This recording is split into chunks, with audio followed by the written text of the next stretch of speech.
जी अस्सलाम वालेकुम गाइस, उम्मीद करता हूँ आप सब खैरियत से होंगे। मैं सलीम बशीर और आप देख रहे हैं सलीम इन्फो टीवी। आज हम बात करने वाले हैं आइट्स के ऊपर। बहुत सारे दोस्तों के मैसेजेस आए हैं कि आइट्स क्या है और इस तरह इसको कैसे किया जाता है और इसका क्या प्रोसीजर है। तो सोचा वीडियो बना के आप सब लोगों को बता दिया जाए कि आइट्स क्या है या इसका क्या प्रोसीजर होता है। देखें, IELTS is a very simple test. IELTS mean international language testing system. ये आपकी इंग्लिश असेसमेंट करने के लिए ये टेस्ट लिया जाता है और it depends on your university, your institution, where you want to go and what is the requirement of this institution. ये डिपेंड करता है। आइट्स 2, 3, 4 किस्म का हो सकता है।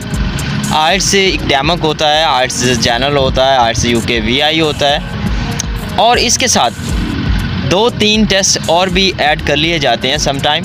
आइट्स के जो इक्विवेलेंट कंसीडर किए जाते हैं पूरी दुनिया में। ये टेस्ट टैफल टोफल भी हो सकते हैं और इसके साथ PTE हो सकता है, लैंग्वेज सर्ट हो सकता है या इस किस्म के कुछ और टेस्ट भी हैं। ये डिपेंड करता है आपकी यूनिवर्सिटी पे, आपके इदारे पे, आप कहाँ जाना चाहते हैं और उसकी रिक्वायरमेंट क्या है। अगर देखा जाए कि इसका प्रोसीजर क्या होता है और ये इजी होता है, टफ़ होता है, इसका पैटर्न क्या है। Pattern is very simple, very easy. कि इसमें 4 मॉड्यूल होते हैं: listening, reading, writing and speaking. ये 4 मॉड्यूल पे डिपेंड कर रहा होता है और यही चीज़ें आपने प्रूव करनी होती है। आपकी इंग्लिश रीडिंग में क्या है, स्पीकिंग में क्या है, लिसनिंग में क्या है और राइटिंग में क्या है। तो this is very simple, this is very easy to do. हर बंदा कर सकता है। ये बहुत मुश्किल काम या बहुत बड़ा काम नहीं है।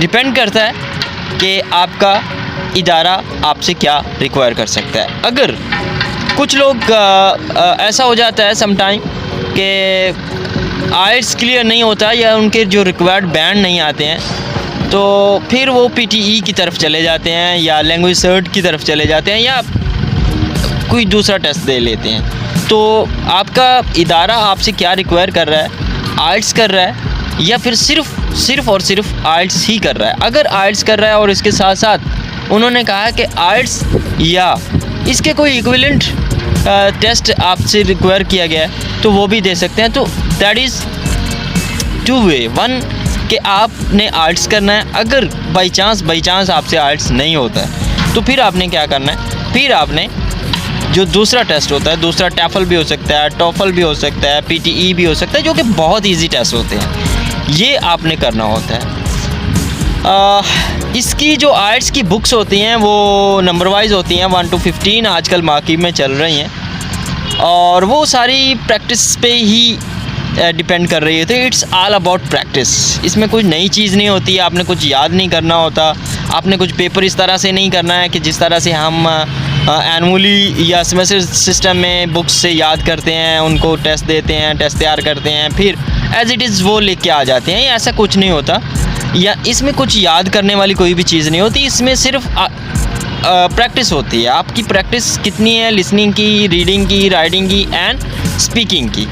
तो ये इट्स ऑल अबाउट प्रैक्टिस और बाकी टेस्ट भी इसी पे बेस कर रहे होते हैं। तो बुक से बहुत मुश्किल नहीं होती और इजी भी नहीं होती हैं, लेकिन ये बहुत बड़ा काम या बहुत मुश्किल काम नहीं होता।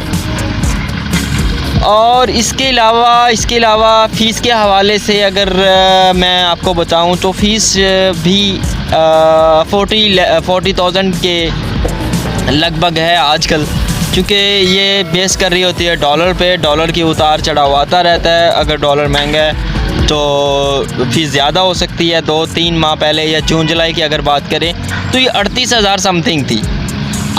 तब डॉलर था 190, 159 या 58 का। आजकल 170-75 प्लस का है। तो ये 40-45 हज़ार तक आपकी फ़ीस हो सकती है। बस इसमें यही चीज़ थी और तो बहुत मुश्किल काम नहीं है।